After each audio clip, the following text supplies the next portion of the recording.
तो एक बार रहीमदास जी गोवर्धन में श्रीनाथ जी का दर्शन करने गए।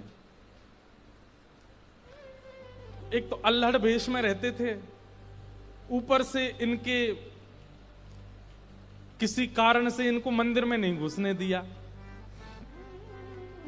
और जैसे ये मंदिर में घुसने लगे तो लोगों ने इनको धक्का दे दिया। कहां घुसे चले जा रहे हो, यहां पर विजातियों का प्रवेश नहीं है और तुम्हारे जैसों का तो बिल्कुल प्रवेश नहीं है।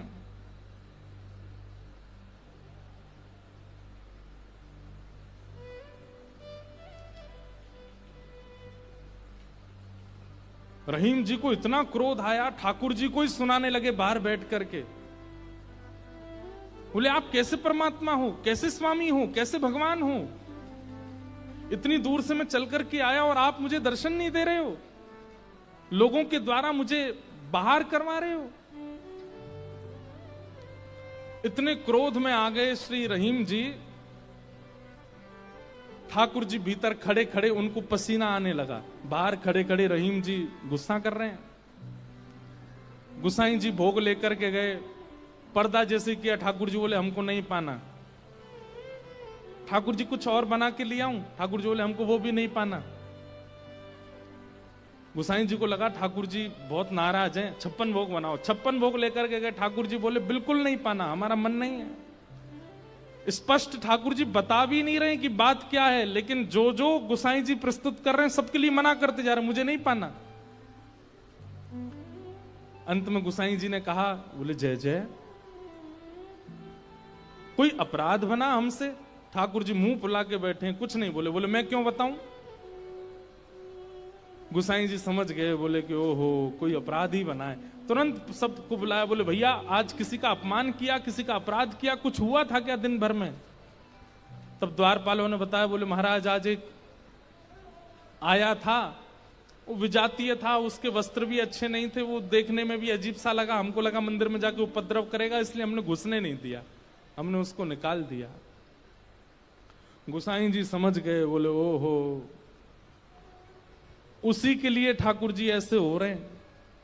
वो निश्चित ही ठाकुर जी का कोई परम भक्त है और उसको ठाकुर जी, वो ठाकुर जी का दर्शन करने नहीं आया था, ठाकुर जी ने उसको देखने के लिए बुलाया था, ठाकुर जी देखना चाहते थे और तुमने उसको यहां से बाहर कर दिया।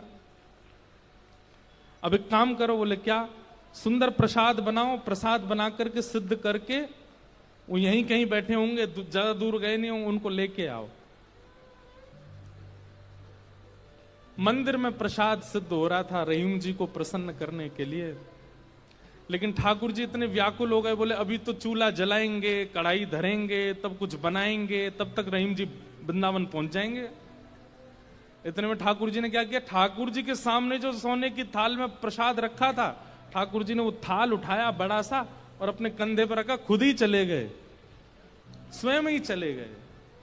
यहां रहीम जी गोविंद कुंड पर बैठे थे, खूब गुस्सा हो रहे थे, ठाकुर जी को भली बुरी सुना रहे थे। लेकिन जैसे ही देखा गिरिराज पर्वत से उतरते हुए श्याम सुंदर आ रहे हैं, और झांकी कैसी है, कटिकाचनी पहनी है, मोरपिच्छ पहना है, जो स्वरूप ठाकुर जी का ऐसा रहता है, हाथ में वंशी लेकर के, और ठाकुर जी यहाँ कंधे पर विशाल थाल लेकर के ऐसे उसको संभालते हुए ठाकुर जी आ रहे हैं।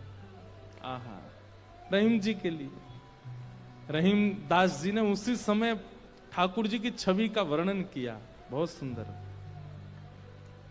क्या वर्णन करते हैं, कैसे लग रहे हैं श्याम सुंदर? आहा,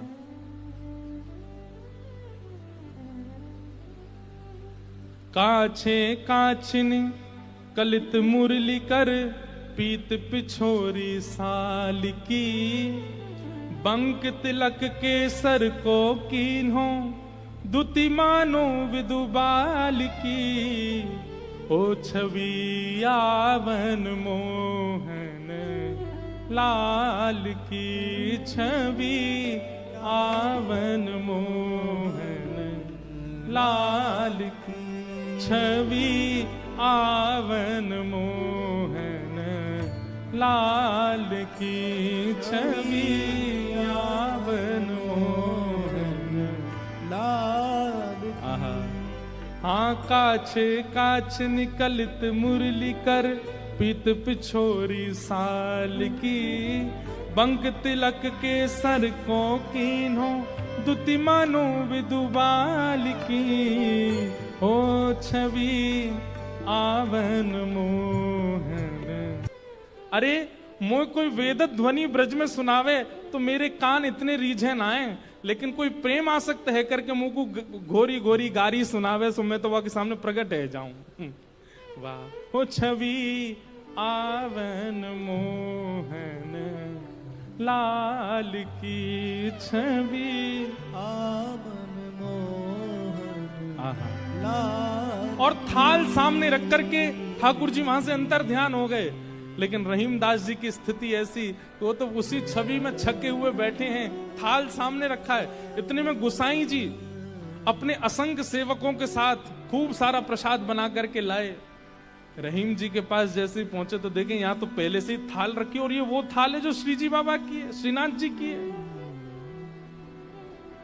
नेत्र बंद हैं और एक कोई सामग्री लेकर के प्रेम से रहीम जी पा रहे हैं। गुसाई जी बोले रहीम जी ये थाल आपके पास आई कैसे?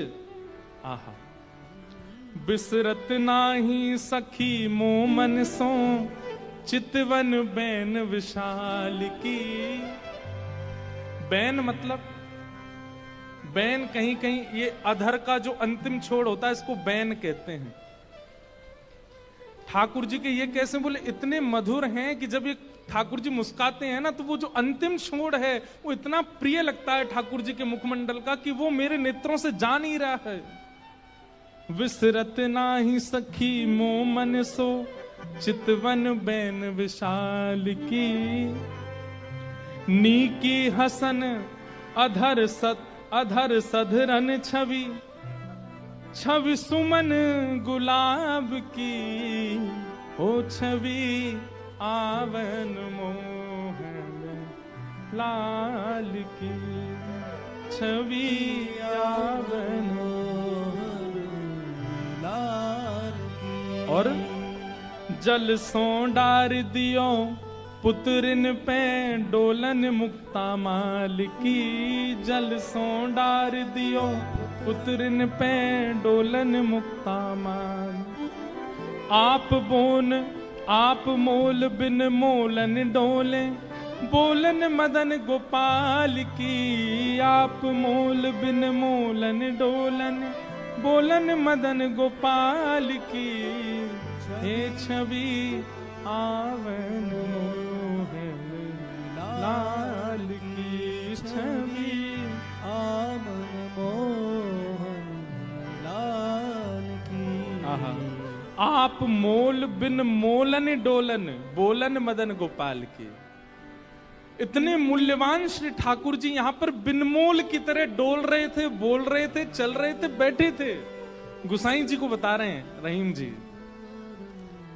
इतने मूल्यवान ठाकुर जी यहाँ पर बोल रहे थे, डोल रहे। देखो वो चरण चिन्ह दिख रहे हैं, यहाँ देखो, यहाँ से चंदन की सुगंधी आ रही, यहाँ बैठ गए थे आके और ऐसे मधुर स्वर बोल रहे थे कि अब मैं किसी और को सुनना नहीं चाहता उनके आगे। अरे यह स्वरूप निरखे सोई जाने। अरे जिसने वो स्वरूप देखा होगा, यह स्वरूप निरखे सोई जाने यही रहीम के हाल की। यह स्वरूप निरखे सोई जाने याही रहीम के हाल की। ओ छवि आवन मोहन लाल की छवि आवन मोहन लाल की। वहां रहीम जी के नेत्र सजल हैं और यहाँ गुसाई जी के सुनते सुनते नेत्र सजल हो गए। वाह ठाकुर जी आपकी लीला। यहां हम इतनी सामग्री सिद्ध कर रहे थे रसोई में, लेकिन आपसे इतनी प्रतीक्षा भी नहीं हुई, आप अपनी थाल लेकर के आ गए और ऐसी लीला करके गए रहीमदास जी के पास आकर के। ऐसे हमारे ठाकुर जी। वृंदावन धर्म अर्थ काम और मोक्ष सबसे परे है। वृंदावन के लिए तो केवल प्रेम जागृत हो जाए चित्त में, अत्यंत प्रेमी हो जाओ आप, और वो प्रेम ऐसा छकेगा। आप प्रेमी हो गए इसका प्रमाण क्या है? अरे श्याम वर्ण की कोई वस्तु कहीं दिख जाएगी, ऐसा लगने लगेगा ये कितने सौभाग्यशाली कि इनका श्याम वर्ण है। कृष्ण ने अपना वर्ण दे दिया है।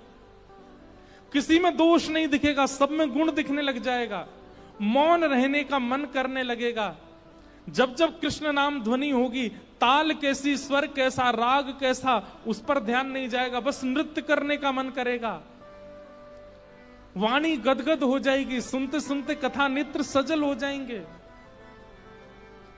प्रेम के बड़े लक्षण हैं, वो सब लक्षण धीरे धीरे प्रकट होने लग जाएंगे। बस वो प्रकट होने लग जाएं, फिर उसके बाद कहीं और मत रहिए, फिर तो वृंदावन आ जाइए, क्योंकि और कहीं रहेंगे तो पागल घोषित कर दिए जाओगे।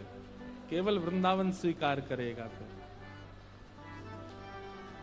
हो छवि यावन मोहन लाल की, छवि